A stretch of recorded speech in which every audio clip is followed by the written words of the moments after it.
Happy Sabat po sa lahat. Kumusta na ang inyong sanlinggong nagdaan? Sa gabi ito ay pagpapatuloy natin ang pagbabasa. At napakaganda ng ating mga binabasa sa mga tuntunin at batas ng Panginoon. Sa pasimula tayo po muna ay manalangin. Ama namin Diyos sa langit, maraming salamat po sa inyo. Salamat po sa loob ng sanlinggong nagdaan na kami po inyong piniyayaan, pinagpala, pinahiram ng buhay at kalakasan at pinaingatan sa inyong malalakas at magagaling na anghel.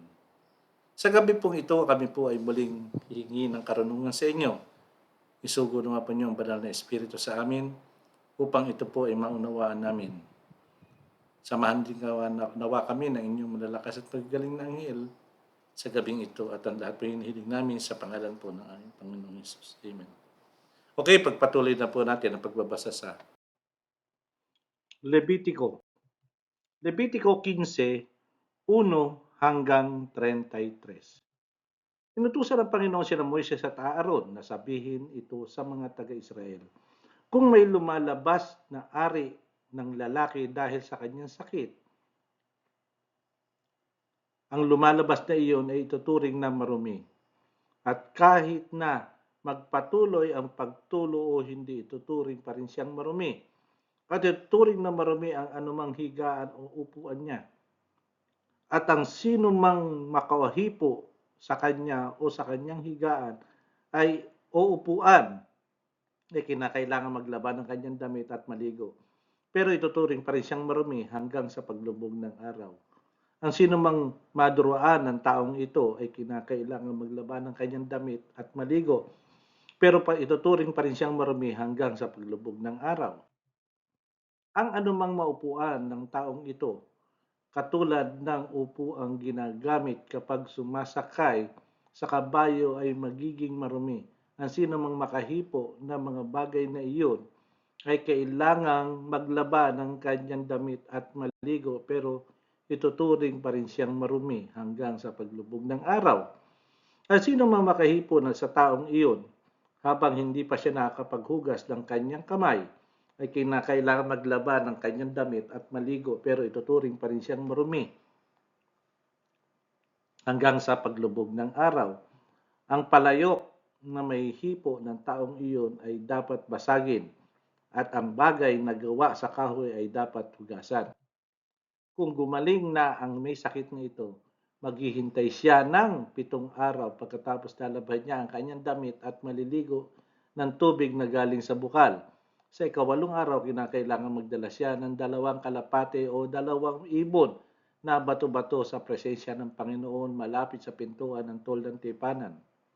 At ibibigay niya sa pari maghahandog noon. Ang isa pang bilang handog na paglilinis ay isa'y bilang handog na sinusunog. Ganito ang paraan na gagawin ng pare para maalis ang karumihan ng taong iyon dahil sa tumutulo sa ari niya, magiging malinis siya. Kung isang lalaki ay nilabasan ng kanyang binhi, kailangan maligo siya, pero ituturing pa rin siyang marumi hanggang sa paglubog ng araw.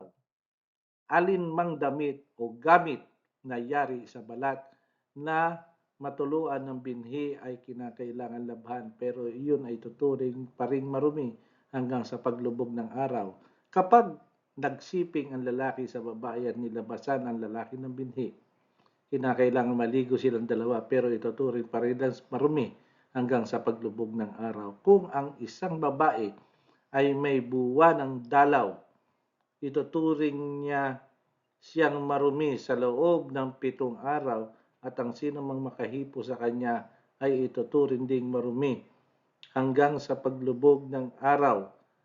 Ang anumang mahihigaan o maupuan niya habang siya'y may buwan ng dalaw ay magiging marumi.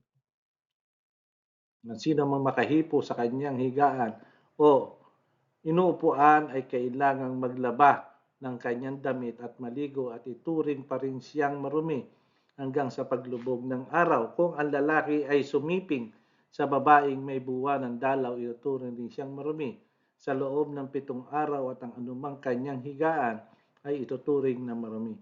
Kung ang babae ay dinudugo ng hindi pa panahon ng buwanan niyang dalaw o pagtatapos ng buwanan niyang dalaw, ituturing siyang marumi at tulad kung siya'y may buwan ng dalaw at ituturing siyang marumi habang dinudugo siya.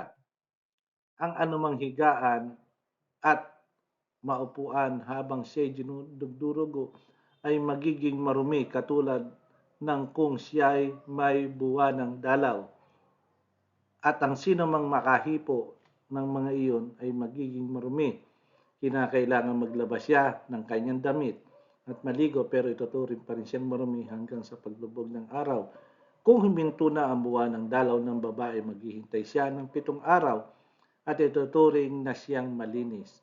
Sa ikawalong araw, kailangan magdala siya ng 2 kalapati o 2 ibon na bato-bato malapit sa may pintuan ng tuldang tipanan. Ihahandog ng pari ang isang bilang handog sa paglilinis at siya'y bilang handog na sinusunog. Ganito paraan gagawin ng pari sa presensya ng Panginoon para maalis ang karumihan ng babae dahil sa buwanan niyang dalaw at magiging malinis siya. Sinabihan ng Panginoon sina Moises at Aaron na bigyang babala ang mga taga-Israel tungkol sa mga bagay na nakapagpaparumi sa kanila, para hindi sila mamatay kapag lumapit sila sa tolda ng Panginoon sa gitna ng kampo. Ito ang mga tuntunin tungkol sa lalaking nilalabasan ng kanyang binhi o may lumalabas sa kanyang ari dahil sa kanyang sakit, at tungkol sa babaeng dinurugo sa panahon ng buwan ng dalaw o dinurugo bago ang kanyang buwan ng dalaw, at tungkol sa lalaking sumisiping sa babaeng itinuturing na marumi.